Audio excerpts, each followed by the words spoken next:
간밤 뉴욕 증시를 수놓았던 뜨거운 종목들과 인사이트를 정리해보는 시간입니다. 이항영의 월가이드 시작합니다. MTN 이항영 전문위원 모셨습니다. 안녕하십니까? 네, 안녕하세요. 네, 반갑습니다. 자, 오늘 핫스탁 3가지 확인해 보도록 하겠습니다. 첫 번째 핫스탁은 테슬라입니다. 테슬라의 적정 주가는 과연 얼마일까요? 지난 1월에 테슬라의 가격 인하 정책을 굉장히 긍정적으로 평가하면서 투자 의견을 상향했던 회사가 있습니다. 독일계 투자은행 베렌버그인데요. 2달 만에 투자 의견을 보유로 하향을 했습니다. 시장 점유율은 확대되겠지만 주가가 연초 대비 좀 많이 올라온 것이 부담스럽다라고 얘기를 하면서 투자 의견도 내리고 목표가는 $210로 제시를 했는데요. 3월 들어서 테슬라 주가 확실히 좀 부진하긴 하네요. 네, 오늘 테슬라가 3% 빠지면서 네네. 실제로 보면 그렇게 많이 빠진 것 같지도 않긴 하지만 그렇죠. 최근 한 달 새 중에서는 최저가까지 떨어졌습니다. 맞습니다. 물론 이제 올라간 거 생각하면 어떤 장중 기준으로 보면 100%가 올라갔었거든요. 사실 네. 100%가 더 올라갔었는데 그에 따라서 그 이후에 좀 조정을 좀 보이고 있다라는 정도로 일단은 마음 편하게 보시는 게 맞을 것 같습니다. 예. 뉴스가 몇 가지 있었죠. 예를 들어서 많은 분들이 보셨던 뉴스 중에 하나는 미국의 도로교통 안전국이라고 많이 얘기 들으셨을 것 같습니다. 다양한 안전성에 관한 테스트, 예를 들어서 여러분들 영상 이렇게 간혹 보시면 충돌 테스트 이런 게 보여주는 거 다 여기서 하는 거거든요. 그러니까 그런 데서 오늘 모델 Y 2023년형의 스티어링 휠이 운전하다 뭐 실수가 날 수 있다. 그러면서 그걸 이제 조사한다는 얘기가 발표를 했거든요. 그러니까 그러다 보니 일단은 그런 거에 대한 우려의 목소리가 있다고 보셔야 되겠고요. 또 하나 이제 얘기 나왔던 베렌버그에서 기존에 한 4, 5년 만에 지난달에 매수를 올려놨었거든요. 그러니까요. 근데 이걸 다시 중립으로 내렸습니다. 물론 목표 주가는 $200에서 $210로 올려놨는데요. 아시다시피 테슬라의 변수는 가장 중요한 것은 역시 생산의 변수입니다. 네. 지금 전 세계에서요. 전 세계에서 정말 일부 차종들이 일부 브랜드 있지 않습니까? 정말 하이엔드급 그리고 특수한 목적을 갖고 있는 것들은 정말 몇 개월에서 몇 년 기다린 거 여전히 있죠. 그 대표적인 거 페라리 같은 거 그리고 많은 분들이 벤틀리 이런 것들 수개월 수년 기다린다고 하지 않습니까? 네. 그러니까 그런 걸 제외하고 일반 대중적인 자동차에선 가장 재고 상황이 여전히 제일 타이트한 거죠. 그렇죠. 여전히 기다리는 시간이 꽤 있는 거죠. 물론 차종별로 뭐 아주 짧게 나온 것도 있고 요즘은 이제 많이 풀려 있지만은요. 그렇기 때문에 생산이 늘어나는 것 자체가 가장 큰 변수입니다. 다만 자기네가 봤을 때 베렌버그에서 봤을 때는 이미 생산의 능력을 확대되는 거 2, 3년치는 이미 자기네가 봤을 때는 주가에 충분히 반영돼 있고 자기네가 제시했던 것 이후에 주가가 많이 한 30% 정도 올라와 있다는 겁니다. 예. 그렇기 때문에 자기네는 주가에 충분히 반영돼 있기 때문에 매수 견에서 중립을 내린다라고 얘기를 하고 있습니다. 그리고 또 하나는 이제 지난번에 딱 일주일 된 거 아닙니까? 인베스터 데이가 일주일 됐지만 그때 많은 분들이 이제 기대했던 것들 그리고 애널리스트들이 얘기했던 거 그리고 웨드부시의 댄 아이버스 이사 같은 경우에는 아주 구체적으로 얘기했죠.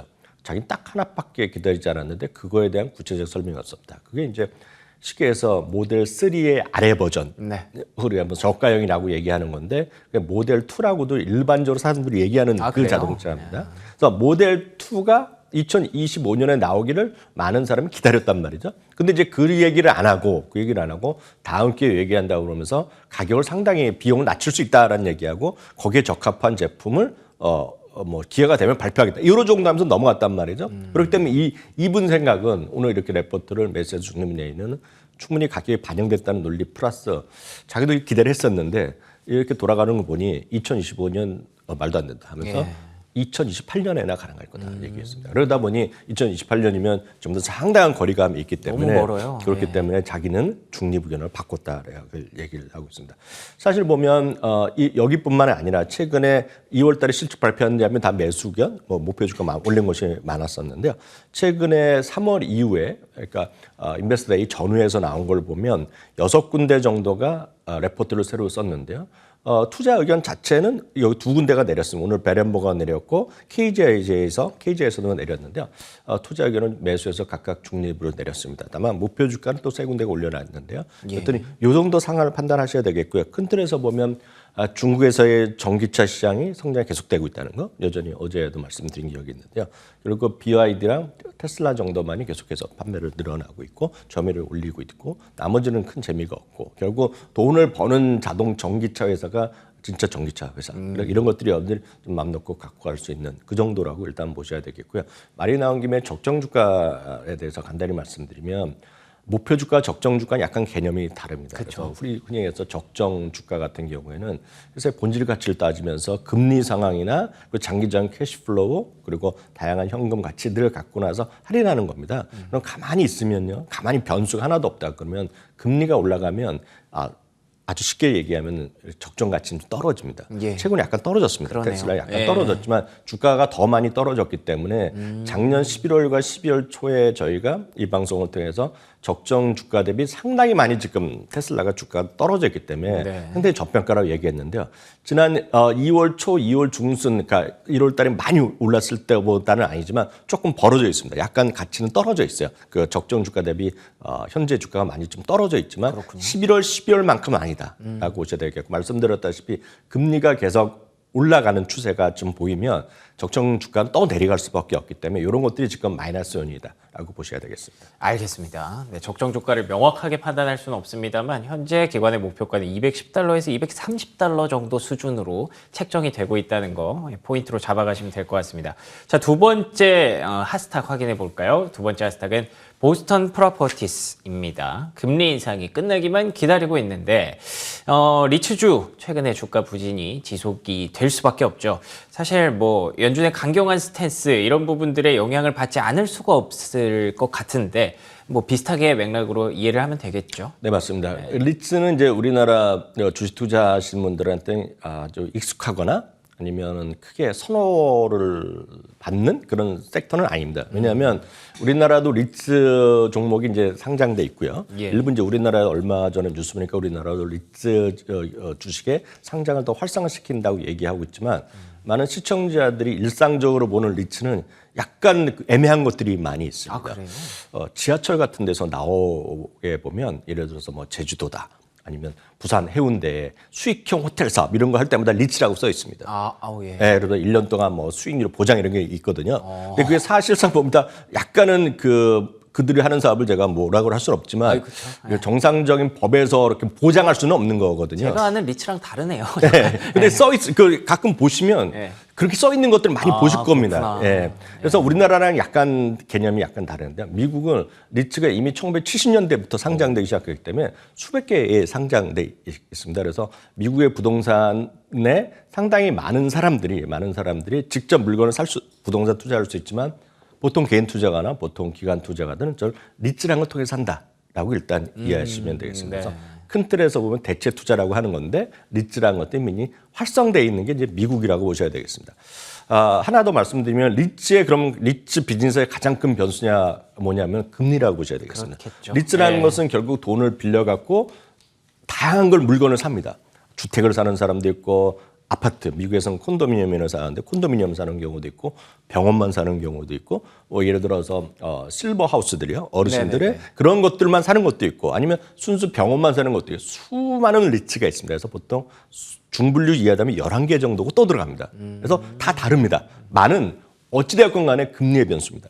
금리가 계속 올라가면 비용이 벌써 들어가지 않습니까? 여러분들도 보시면 여러분들 주택을 하셨건 주택의 신축 구입할 때 하신 분도 계시고 전세 자금 할 때도 보면 변동금리 많이 했단 말이죠. 우리 요즘은 금리가 많이 올라가 있으면 보면 20만 원 세금 이자 내던 분이 갑자기 요즘 금리가 올라서 40만 원, 50만 원. 이래서 다들 불만을 갖고 빡빡한 살림살이가 되는 거 아닙니까? 그렇죠. 리츠도 딱 그런 개념이라고 보시면 되겠습니다. 물론 전체가 고정금리도 있지만 일정 수준 계속 할 때마다 새로운 걸 사면 그때마다 금리가 올라가고 뭐 이런 것들이 있는 거죠. 그래서 상당 부분 금리가 올라가는 것이 마이너스 요인이라는 걸 먼저 좀 이해하셔야 되겠는데요. 그래서 보스턴 프로퍼티는 뭐냐? 이거는 미국의 대표적인 상업용 오피스들 있죠. 오피스들을 주력으로 하는 리츠라고 보시면 돼요. 그래서 이름은 보스턴이라고 써 있지만 보스턴, 뉴욕, 시애틀, LA, 샌프란시스코 가장 핫한 지역의 오피스들을 많이 갖고 있습니다. 그래서 여러분들이 딱 보시려면 이 홈페이지에 들어가서 어디에 오피스가 있냐면 딱 지도가 나옵니다. 그래서 그게 주요 대도시의 가장 핫한 지역에 있는 겁니다. 그래서 상당히 기대감을 모았었습니다. 지금요. 그러니까 금리랑 상관없이 팬데믹이 끝나면 많이 수요가 늘어날 거라고 그렇겠네요. 생각을 했었잖아요. 네. 그리고 이제 우리나라에서도 이제 아마 주위에서 보더라도 이 방송 보신 분들도 일주일에 막 한두 번밖에 안 나가다 요즘은 일주일에 4번 나오다가 이제부터는 매일 나오라 이런 얘기들 뉴스를 저도 봤거든요. 네네, 주위에서 맞습니다. 듣고요. 딱 그런 느낌으로 보시면 이런 게 살아나는 게 맞는데 그게 현실인데요. 이거 깜짝 놀랄 그림을 하나 보여드리겠습니다. 예. 요 전 그림이 되겠는데 대해서 설명드리겠습니다. 이 전 그림이 뭐냐면 굳이 번역을 하면 오피스의 점유율입니다. 그러니까 예를 들어서 반대가 우리나라 말로 하면 공실률이죠. 예. 그러니까 공실률의 반대가 지금 팔려 나간 거죠. 지금요. 네네. 저 왼쪽 이제 100이라고 보면요. 이 팬데믹 이전은 100이라고 봤을 때 지금 많이 회복했다 하더라도 50밖에 안 됩니다. 지금. 반도 못 왔네요. 그거 뭐냐면 많은 사람들이 회사에서는 구글 같은 경우도 진짜 나와라 얘기하고 네네. 은행 같은 경우 JP모든 100% 나오라고 얘기하지만 다 그런 건 아니라는 얘기입니다. 그리고 트렌드가 확실히 좀 바뀐 거예요. 그거죠 바로. 그러면서 하이브리드 워킹이 일정 수준 대세가 됐다는 거고 특히 일부 기업 같은 경우는 영원히 하이브리드 워크를 선언한 것도 몇 개 있습니다. 여러분 상장 회사 중에서도 그렇군요. 쇼피파이 같은 경우는 이미 재작년에 발표했어요. 예. 그래서 본사도 최소화하고 전부 다. 그러니까 어느 나라에 살건 상관없다. 하면서 그런 얘기를 했기 때문에 전체적으로 많이 얘기하고 있지만 아직까지 50이 안 된다고 보셔야 되겠고요. 그럼 그 다음이 뭐냐면 이거는 하이브리드 말씀하셨던 하이브리드 워킹이 어떤 대세가 됐다는 것인데요. 제일 위에 전체적으로 45% 정도는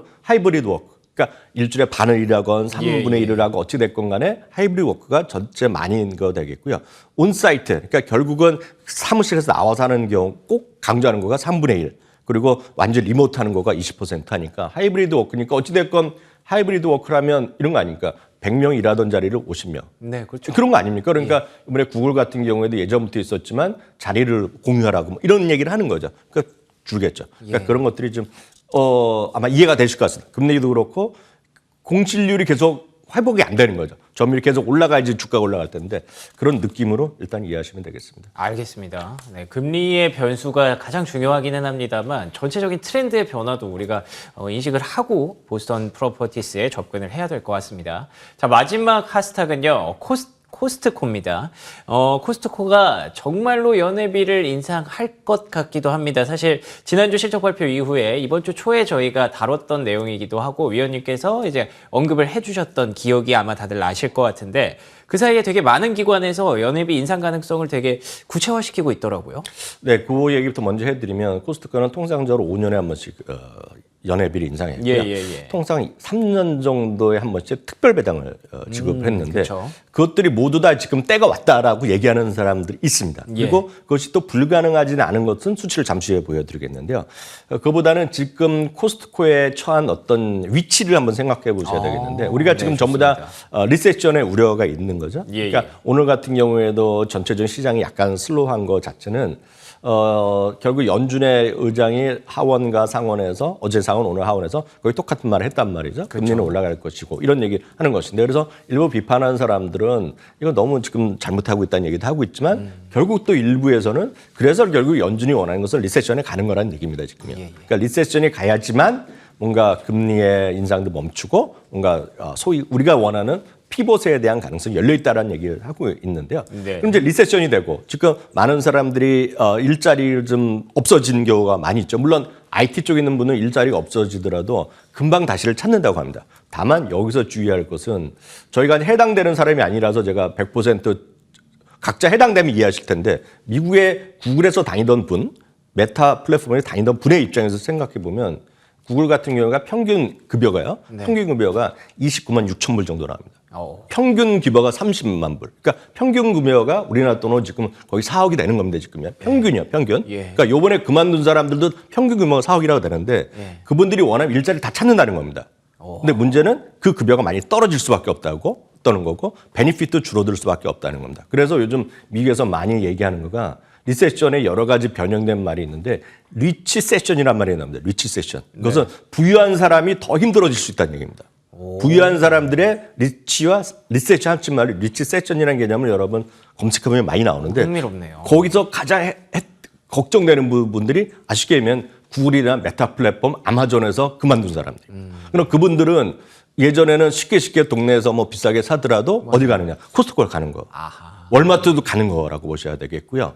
예를 들어서 그보다 조금 아우르면 뭐 달러 제너럴 같은 다이소 같은 데 가는 예. 거가 되는 겁니다. 그 개념이. 그래서 가장 취약한 경우가 리치 세션이고 반대로 제일 최상층 있죠. 하이엔드. 하이엔드는 전혀 상관이 없다는 겁니다. 그래서 오히려 코스트 같은 건 좋아지고 애매한 백화점 라인들이 어렵다는 겁니다. 백화점. 그렇구나. 그리고 아예 그냥 그 소위 부티크 매장 아주 비싼 그러니까 우리 말은 뭐죠? 명품 매장들은 네네. 여전히 잘 난다는 겁니다. 그래서 쉽게 말씀드리면 루비통 같은 경우 LVMH 그냥 거의 사상체가 수준을 같이 가고 있고요. 여러분도 까르티에 이런 거 아시잖아요. 예. 까르티에 같은 소위 부호석류 시계를 제일 많이 삐아제 이런 거 아시잖아요. 갖고 있는 거가 스위스에 있는 회사인데 회사 이름은 리치몬입니다. 그러니까 영어 불어로 리시몽이라는 회사인데 스위스에 상장돼 있거든요. 이게 그 규모로 보면 2위입니다. 그 명품 라인으로 사상체육관입니다. 지금. 그렇군요. 그런 관점에서 코스트코는 지금 호재라는 겁니다. 지금 이런 시장 상황이. 그래서 그런 걸 좀 이해하시면 좋고 꼭 그렇기 때문에 시장 점유율이 우리 올라갈 수 있다는 얘기를 노스 코스트 같은 경우가 발표한 겁니다. 맞아요. 이런 얘기를 하면서 그런 개념을 보셔야 되겠고요. 다음은 이제 특별 배당과 이런 멤버십 가격 인상 가능성을 보여주셔야 되겠는데 이거는 현금 및 현금성 자산 추이를 한번 보시면 될 것 같습니다. 이게 현금과 현금성 자산이 꾸준히 늘어날 때, 요 다음 그림 되겠는데요. 현금이 현금성 자산이 꾸준히 늘어날 때마다 아래 그림이거든요. 늘어날 때 너무 돈을 많이 갖고 있으면 별로 필요가 없잖아요. 그쵸. 그때 돈을 줬다는 겁니다. 배당을 해서 그럴 가능성이 여전히 열려 있지만 과거에 보면 이거를 미리 얘기하는 것이 아니라 특정한 날 어느 날 갑자기 얘기합니다. 그래요? 그래서 그 정도를 일단 이해하시면 되겠고요. 다음 그림 보여드리면 위에서는 어찌됐건 매출과 주당이익과 주당 배당금이 꾸준히 늘어났고 앞으로 2년도 꾸준히 전망돼 있다. 그래서 이런 그림은 여러분들이 쓰시는 HTS나 그런 데 쉽게 확인되기 때문에 주가 자체를 너무 민감해 보지 마시고 예. 미국 주식 특히 장기적으로 보셔야 되기 때문에 이런 것과 좀 보면서 같은 그림인데 매출이 좋아졌지만 전망치가 계속 내려간다 그러면 팔아야 되겠지만 그렇지 않고 다르면 계속 갖고 가시는 것이 좀 맞다라고 보고 있고요. 참고적으로 보면 2017년인가요? 그리고 2019년에 한 번씩 중국에서 그 코스트코 매장이 열렸습니다. 그래서 처음에 상하이 매장 열렸을 때 뭐 하루에 20만 명이 와갖고 뭐 조기 종료한 적도 있고요. 2년 전에도 아마 슈주성인가 거기서 또 하나 만들었는데요. 예. 마침 또 내일이요. 내일 그 상하이에 푸동공항에 있는데 그 근처에 또 열린다고 합니다. 그래서 상하이 쪽 이런 거 뭐 장기적 여러분들 관심 가지시면 저는 여전히 긍정적으로 보면 좋겠다 이렇게 말씀드리고 싶네요. 알겠습니다. 네, 특별 배당이라든지 멤버십 가격 인하 이런 인상 이런 부분들은 언제 나올지 모르기 때문에 하지만 계속 얘기가 되고 있다는 거에 대해서 준비를 해보시면 좋을 것 같고요. 리치 세션, 저는 굉장히 흥미롭게 들었는데 오히려 약간 좀 애매한 그런 타겟팅이 지금부터는 시장 점유율을 확대할 수 있다라는 포인트. 끝나고 한번 검색해 봐야 될 것 같습니다. 자, 그러면 오늘 특징 좀 많이 들어봤고요. 오늘의 인사이트는 어떤 내용을 준비하셨을지 한번 확인해 보도록 하겠습니다. 오늘의 인사이트는요. 금리의 추가 상승 우려, 이런 종목 유의하라. 일단 어떤 종목을 가져가느냐보다 주의해야 될 종목들을 오늘 좀 짚어주시는 것 같아요. 저희가 일관되게 요즘 거의 한 달, 두 달째 말씀드린 건 전 똑같습니다. 지금 너무 성장주 일변도로 맞습니다. 갖고 가면 이제 물론 장기적으로 좋죠. 다 네네. 괜찮지만 스트레스 받을 수가 있다라고 제가 말씀드린 건데 가장 큰 것 중에 하나는 역시 금리의 상승 패턴 그리고 이게 쉽게 꺾이지 않는다는 거죠. 어제도 말씀드렸고 잠시 전에도 연준의 포지션 그 어떤 스탠스에서 말씀드렸는데요. 네. 그림 하나 보여드리면 기대 정책 금리가 계속 올라가는 겁니다. 그래서 앞선 그 정 대표께서도 나와서 얘기할 때 보면 지금 금리의 추가적인 상승 여력 뭐 이렇게 얘기를 한 거 아닙니까? 그래서 이번에 3월 21일, 22일 날 정책 FOMC에서 금리는 50bp 인상 뭐 굳어졌다라고 보셔야 되겠고요. 그다음에 점도표는 올라갈 겁니다. 예, 점도표가 5에서 5.2였는데 오늘 5.5에서 5.75로 올라갈 가능성이 아주 명확해졌다고 보셔야 되겠고요. 거기다가 블랙락은 그게 6% 이상까지 올라갈 거라고 오늘 얘기했거든요. 그러니까 금리는 좀 올라가는 쪽으로 보셔야 되겠습니다.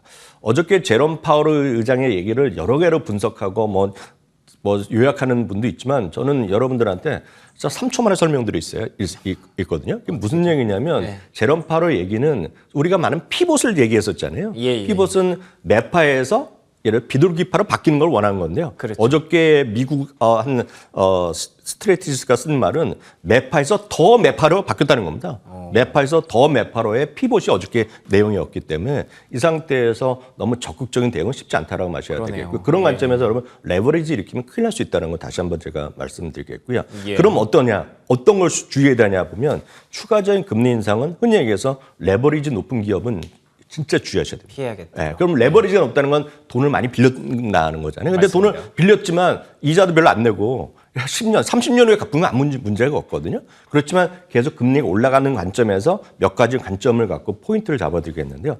첫 번째는 부채 비율이 예를 들어 순부채 비율이 상당히 네. 높은 기업들 예. 그리고 만기되는 3년 내에 만기되는 부채 비율이 높은 기업들. 그러니까 30년 후가 아니라 당장 3년 내에 당장. 이런 것들. 그리고 그중에서도 고정이 아니라 변동금리가 높은 것들. 이런 건 진짜 머리 아픈 그러네요. 거거든요. 그런 식으로 검색을 한 것과 또 한 10종목 나옵니다. 그래서 예. 표를 하나 준비해 봤는데요. 이거 뭐 좋다 나쁘다를 떠나서 그렇게 딱 검색된 표들이거든요. 그러니까 여기에 있던 기업뿐만 아니라 여러분들이 갖고 있는 기업들의 여러분들의 그런 재무제표 들어가면 다 확인이 가능하거든요. 네네네. 그래서 이런 것 좀 확인하시면 좋을 것 같고 그중에 대표적으로 여기서 나오는 것들이 웬디스요. 햄버거 라인 중에 하는 웬디스, 그 매코믹 여러분 후추 같아요. 그 매코믹 브랜드요. 그리고 노르웨이지안 크루즈 뭐 좋다는 사람도 있지만 크루즈 선사요. 그리고 이미테이션 홈즈 같은 거 이런 것들을 리츠 먹거든요. 리츠. 근데 이런 것들이 좀 문제가 될 수 있다. 요 분류의 상황에서 이런 것들 좀 유의하시기 바랍니다. 알겠습니다. 과도한 비관도 문제가 되지만 과도한 낙관 역시 불안한 구간입니다. 그렇기 때문에 부채 비율이 높은 기업들에 대해서는 당분간은 조금 부정적인 관점도 필요하지 않을까라는 생각이 드네요. 자, 오늘 이항영 MTN 전문위원과 역시나 이항영 월가이드 함께했습니다. 오늘 여기서 마무리하겠습니다. 좋은 말씀 고맙습니다.